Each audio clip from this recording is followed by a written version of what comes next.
Vagish विष्णुसुरसेवितपादपीठम् women विग्रहभरेण कलत्रवम्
ದಿನನಿತ್ಯ ನಾನೇನು ಪೂಜೆ ಮಾಡಿದ್ದಕ್ಕೆ ಈ ನನ್ನ ಜನ್ಮ ಸಾರ್ಥಕವಾಯಿತು ತಂದೆ.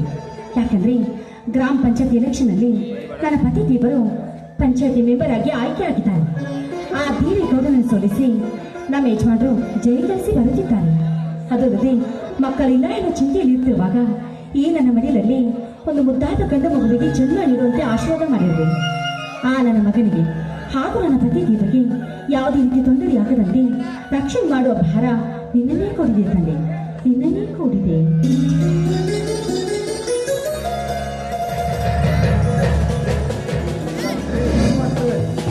ಏನೂ ಇಲ್ಲ, ಬನ್ನಿ ಸ್ವಾಮಿ, ನಿಮ್ಮ ದಾರಿನೇ ಕಾಯ್ತಾ ಇದ್ದೇನೆ. ನೀವು ಗ್ರಾಮ ಪಂಚಾಯತ್ ಎಲೆಕ್ಷನ್ದಲ್ಲಿ ಜಯಗಳಿಸಿ ಬಂದಿದ್ದಕ್ಕೆ ನನಗಂತೂ ತುಂಬಾನೇ ಸಂತೋಷ ಆಗ್ತಾ ಇದೆ. ನಮಗೂ ತುಂಬಾ ಸಂತೋಷ ಆಗ್ತದೆ. ಈ ಊರ ಗೌಡನ ದೇವೇಗೌಡನ ಸೋಲಿಸಿ ಅವನಿಗೆ ತಕ್ಕ ಪಾಠ ಕಲಿಸಿದಂತಾಯ್ತು. ಸಾವಿತ್ರಿ, ಆ ದೇವೇಗೌಡ ಏನ್ ಮಾಡಿದ ಗೊತ್ತಾ? ಈ ಊರ ಜನ ಮತದಾರರಿಗೆ ಕೈ ತುಂಬ ಹಣ ಹೆಂಡ ಕೊಟ್ಟು ಮತದಾರನು ಕೊಂಡುಕೊಂಡಿದ್ದ. ಆದ್ರೆ ಜನ ಏನ್ ಮಾಡ್ತಾ ಗೊತ್ತಾ? ಆ ಕೊಡದನ್ನೆಲ್ಲ ಇಸಿದುಕೊಂಡು ಅವಂಗಾಗು ಮತ್ತು ನನಗಾಕಿ ನನ್ನ ದೇಶ ಎಲ್ಲ ನಿಗೆ ಮಾಡ್ತಾರೆ. ನಾವು ಜನಸೇವೆ ಮಾಡಲು ಸದಾ ಸಿದ್ಧ. ಹೌದು, ಜನಸೇವೆ ಜನಾರ್ದನ ಸೇವೆ ಅಂತ ಈ ಜನಗಳ ಸೇವೆ ಮಾಡಬೇಕು. ಈಗಿನ ರಾಜಕೀಯ ವ್ಯಕ್ತಿಗಳು ಸರ್ಕಾರದಿಂದ ಬಂದಿರೋ ಹಣವನ್ನು ಈ ಜನರ ಸುಖಕ್ಕೆ ಖರ್ಚು ಮಾಡದೆ ತಮಗಾಗಿ ಖರ್ಚು ಮಾಡಿಕೊಂಡು ಅದೇ ಹಣದಲ್ಲಿ ಕಾರು ಬೈಕ್ ತೆಗೆದುಕೊಂಡು ತಮ್ಮ ಮನಸ್ಸಿಗೆ ಬಂದಂತೆ ತಿರುಗಾಡ ಜನರೇ ತುಂಬಿದ್ದಾರೆ ಈ ಜಗದಲ್ಲಿ. ಹೌದು ಸಾವಿತ್ರಿ, ನೀವು ಹೇಳೋ ಮಾತು ಸರಿಯಾಗಿದೆ. ನಮ್ಮ ಊರಿನ ಜನರು ಗ್ರಾಮ ಅಭಿವೃದ್ಧಿ ಕೆಲಸಕ್ಕಾಗಿ ಪಂಚಾಯತ್ಗೆ ಹೋಗಿ ಕೇಳಿದ್ರೆ ಏನ್ ಹೇಳ್ತಾರೆ ಗೊತ್ತಾ? ಗೌರ್ಮೆಂಟ್ ಇಂದ ಇನ್ನೂ ಹಣ ಬಂದಿಲ್ಲ, ಅವ್ರು ಬಂದ ಮೇಲೆ ಮಾಡ್ಸೋಣ ಅಂತ ಜನರ ಬಾಯಿ ಮುಚ್ಚಿಸಿ ಬಿಡ್ತಾರೆ. ಆದ್ರೆ ಇವಾಗ ಗ್ರಾಮ ಪಂಚಾಯತಿಯಲ್ಲಿ ಲಕ್ಷಾಂತರ ಹಣ ಇರ್ತದೆ. ನೇಮರಾದಂತವ್ರು ಕೆಲಸ ಮಾಡ್ತಾರೆ, ಇಂದು ಮಾಡ್ತೇನೆ ನಾಳೆ ಮಾಡ್ತೀನಿ ಅಂತೇಳಿ ಅವ್ರು ಅವಧಿನ ಮುಗಿಸ್ಕೊಂಡು ಬಿಡ್ತಾರೆ. ಅದೇನೇ ಆಗ್ಲಿ, ನೀವು ಮಾತ್ರ ನಿಷ್ಠಾವಂತಿಕೆಯಿಂದ ಕೆಲಸ ಮಾಡಬೇಕು. ಸರ್ಕಾರದಿಂದ ಬಂದಿರೋ ಹಣವನ್ನು 1 ರೂಪಾಯಿ ಕೂಡ ಹಾಳು ಮಾಡದೆ ಈ ಜನರ ಸುಖಕ್ಕಾಗಿ ಖರ್ಚು ಮಾಡಿ ಈ ಜನಗಳ ಬಾಯಲ್ಲಿ ಈ ನಿಮ್ಮ ಹೆಸರು ಹೊಗಳಿ ಕೊಂಡಾಡುವಂತಾಗಬೇಕು. ಆಯ್ತು ಸಾವಿತ್ರಿ, ಈ ಜನಗಳು ಪ್ರೀತಿ ವಿಶ್ವಾಸದಿಂದ ನನಗೆ ಮುಟ್ಟನ್ನು ಹಾಕಿದ್ದಾರೆ. ಅವ್ರ ವಿಶ್ವಾಸ ನಾನು ಅವರಿಗೆ ಮೋಸ ಮಾಡೋದಿಲ್ಲ, ಅವತ್ತು ನೇರದಿಂದ ಕೆಲಸ ಮಾಡ್ತೇನೆ.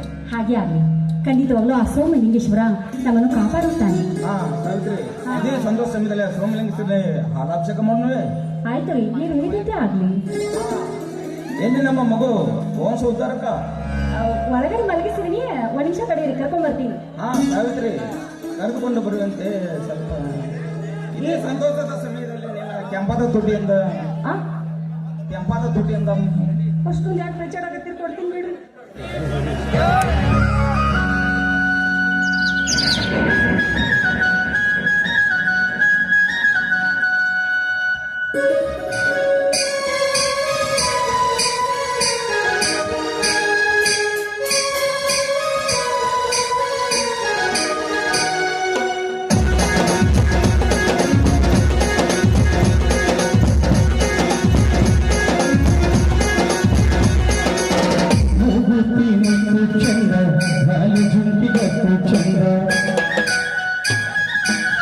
ಕಾಸುಗಳು ಗೊತ್ತು ಚಂದ, ನಾಗಜನೆ ಗೊತ್ತು ಚಂದ.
ಅಂದ್ರೆ ಒಳಗಡೆ ಮಗ ಆಯ್ತು ಕರ್ಕೊಂಡು ಬಾ.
ಗೊತ್ತಿಲ್ಲದಾಗಿ ಕೇಳ್ತಿದ್ರಲ್ಲ.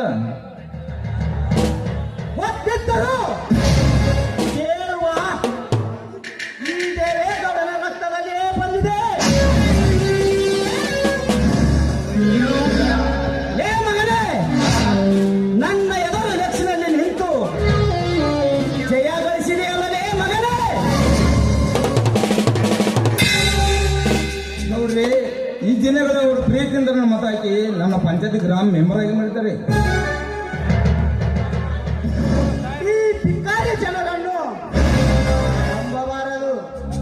ನಾ ಹಾಕಿದ ಎಂದರ ಕಾಚಿಗೆ ಈ ಭಿಕಾರಿ ಜನರು ನನ್ನನ್ನು ಎಲೆಕ್ಷನ್ ಅಲ್ಲಿ ಗೆಲ್ಲಿಸುತ್ತಾರೆ ಅಂತ ಅಂದುಕೊಂಡಿದ್ದೆ.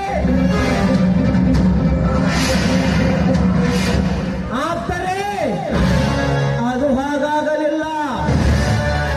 ದುಡ್ಡು ಕೊಟ್ಟರೆ ಕಡಿಕೊಂಡ ಹೆಂಡತಿಯನ್ನೇ ಮತ್ತೊಬ್ಬರ ಮಗಳ ಮಲಗಿಸುತ್ತಿರುವಾಗ ಈ ಭಿಕಾರಿ ಜನರನ್ನು ನಂಬಬಾರದು. ಇನ್ನುವರೆಗೆ ಈ ದೇವೇಗೌಡನ ಎದುರು ನಿಂತು ಯಾರು ಗೆದ್ದಿಲ್ಲ. ಲೇಚಿತಪ್ಪ, ನೀನು ಗೆದ್ದೆ ಅಂದೆ ಮೇಲೆ ಮಗನೇ, ಇನ್ನು ಉಳಿಯಲಿಲ್ಲ, ಉಳಿಸೋದಿಲ್ಲ. ಇಲೆಕ್ಷನ್ ಅನ್ನೋದು ನಿನ್ನ ಸ್ವತ್ತವಲ್ಲ, ಅದು ಪ್ರತಿಯೊಬ್ಬರ ಹಕ್ಕು. ಯಾರು ಬೇಕಾದ್ರೂ ನಿಲ್ಬಹುದು, ಗೆಲ್ಲಬಹುದು. ಇಲ್ಲ ಸಲದ ಮಾತನಾಡಿ ಟೈಮ್ ವೇಸ್ಟ್ ಮಾಡಬೇಡ, ಹೊರಟು ಹೋಗು. ಹೊರಟು ಹೋಗು.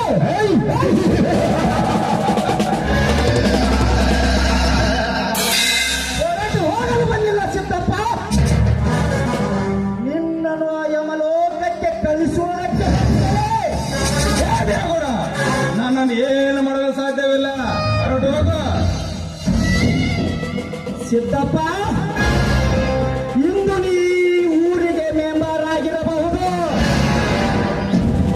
ಆದರೆ ಈ ಕ್ಷಣದಿಂದ ಆ ಯಮಲೋಕಕ್ಕೆ ಆಗುವೆ ಮೆಂಬರ್.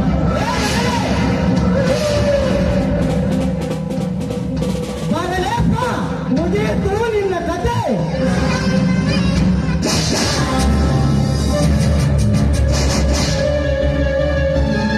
ಸಾವಿತ್ರಿ,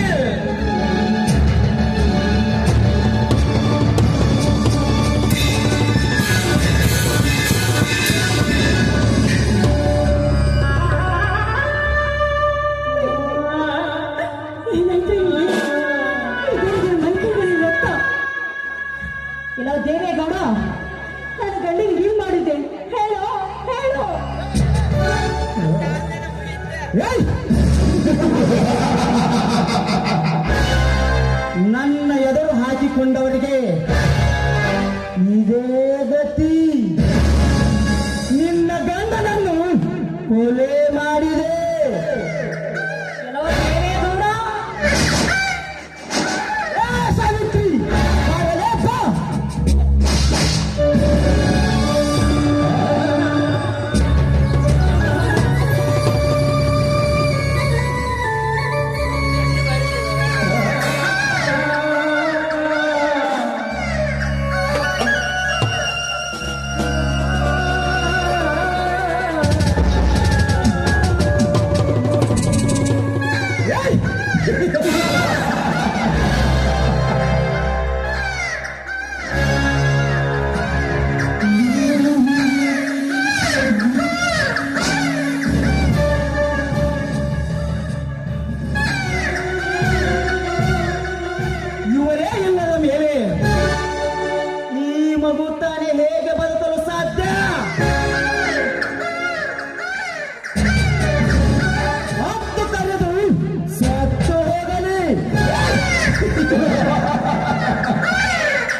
ಅಪ್ಪ ಇಲೆಕ್ಷನ್ ಹಾರಿಸ್ಬಿಡಿ ಅದ ಅನ್ಯಾಯ ಅವ್ರಿಬ್ಬರು ಗಂಡ ಇದ್ದ ಬಲಿ ತಗೊಂಡ್ಬಿಟ್ರಿ ನಮ್ಮ ಹಡಿಬಲ್ ದೇವೇಗೌಡ ಸಾಕಾಗಿಲ್ರಿ ನಾವು ಗೌಡನ ಸಂಬಂಧ ಅವನ ಈ ಗೌಡನ ಮನ್ಯಾಗ ಕಾರ್ಕುಣಿಗೆ ಮಾಡೋದ ಸಾಕಾಗಿದ್ ನನಗ ಶೆಟ್ಟಿ ಹೆಣ್ಣು ಮಕ್ಕಳು ಕೈ ನೋಡುದು ಶೆಟ್ಟಿ ಹೆಣ್ಮಕ್ಳ ಕೊಲೆ ಮಾಡುದು ಪಾಪ ನೋಡ್ರಿ ಎಂತ ಚಂದ ನೋಡಿ ಗಂಡ ಎಲ್ಲಿ ಸಂಸಾರ ಮಾಡಾಕತ್ತಿದ್ರು ಅಂತ ಮೊಮೆಂಟ್ನಾಗ ಅವ್ನು ಇಲೆಕ್ಷನ್ ಅಂತ ಆರಿಸಿ ಬಂದಿದತ್ತ ಇಬ್ಬರು ಚಾಕು ತಗೊಂಡು ಚುಚ್ಚಿ ಕೊಂಡ್ಬಿಟ್ಟು ನೋಡ್ರಿ ಅಪ್ಪ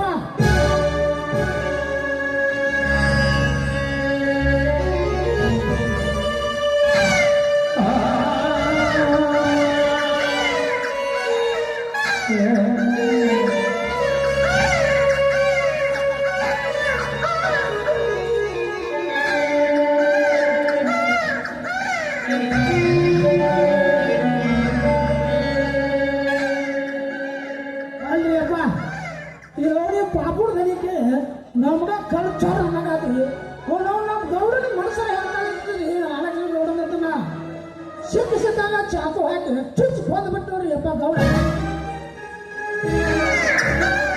ಅಲ್ರಿ ಅಪ್ಪ ಈ ಖುಷಿಗಿನ ಇಲ್ಲೇ ಬಿಟ್ರ ಅಂದರು ಇದು ಬದುಕೋದಲ್ರಿ ಮತ್ತ